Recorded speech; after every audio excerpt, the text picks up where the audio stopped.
Hello guys, Jack here from Peach Guitars and welcome to another installment of Face Off, a brand new video series where we take stunning examples of classic guitars that we all know and love and pit them against some very worthy opponents that you may not have considered before but that you may find actually suit your own tonal needs and requirements a little bit better than those classic models that you may have been considering. Face Off. So today in the running we're taking from Gibson Custom Shop a fantastic 61 reissue of their SG model, which is pretty much the benchmark for SG guitars. And we're taking that and putting it up against a Knaggs Honga model, which is basically a standout model that's not been covered too much in their range, but basically I think it's a real fantastic guitar that stands out as a very classic voiced instrument in its own right. So the particular Honga model from Knaggs that we've got today is loaded with Lola Imperial humbucking pickups as opposed to the custom buckers that are in the Gibson SG. So tonally they sit in quite a similar space. They very much occupy that early 60s kind of classic Gibson inspired voice. Obviously in the case of the SG that's exactly what it's trying to do. But the Knaggs takes that and just modernizes it a little bit in terms of the way it plays and also the tonal capability that it affords you. Okay, so I've outlined a few of the differences already, but I just wanted to put these two side by side so you can see some of the similarities here. Now I don't know if the Honga was directly inspired by an SG or any of Gibson's designs in fact, but generally on paper and in person they're quite similar in terms of their dimensions, the way they feel, especially in terms of the body. You do have a bit more thickness on the Knaggs guitar, but it's contoured in a very similar way to the SG that makes it very comfortable to play. They both have that kind of elongated feel to the neck, even though they're actually technically not any longer than any other guitars made by Gibson, but they both have that same kind of that feel, and I think it's quite a unique feel, very comfortable if you're into that sort of thing. But the Knaggs just rounds it off in a little bit more of a modern way. The neck profile's perhaps a tiny bit bigger, so there's a little more to hold on to there, so you don't feel like you're going to fall off the fingerboard. Tonally, as I said before, they do sit in quite a similar space, but I'll let you be the judge of what you think and see which guitar comes out on top for you personally. Both these guitars have the Kluson style tuners, so very vintage in that respect. Obviously quite a unique finish here as well in terms of this green drift finish on this Knaggs Honga guitar, but there are other models available, so if you want to find out what else we have in stock, check out the inventory of Knaggs guitars at peachguitars.com. This is very much a love or hate kind of model. I personally think it looks really cool with the gold hardware. So that's it, let's see how these two stack up and we'll start playing some tones, so let's face off.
guys, I hope you've enjoyed this episode of Face Off today, and if you have, as always, please give us a like and comment down below with your thoughts.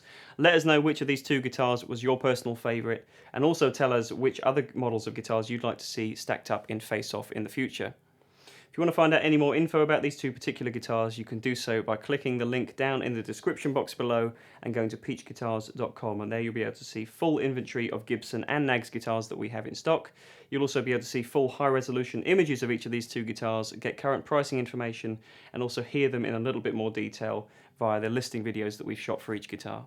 So that's it. If you want to stay tuned and see more video content from us in the future, you can do so by making sure you're subscribed to the channel and that you've hit the bell icon right next to the subscribe button, and that way you'll be notified of all the video uploads we make in the future, including the rest of the videos in this series of Face Off. So thanks for watching as always, stay tuned, and I'll see you next time.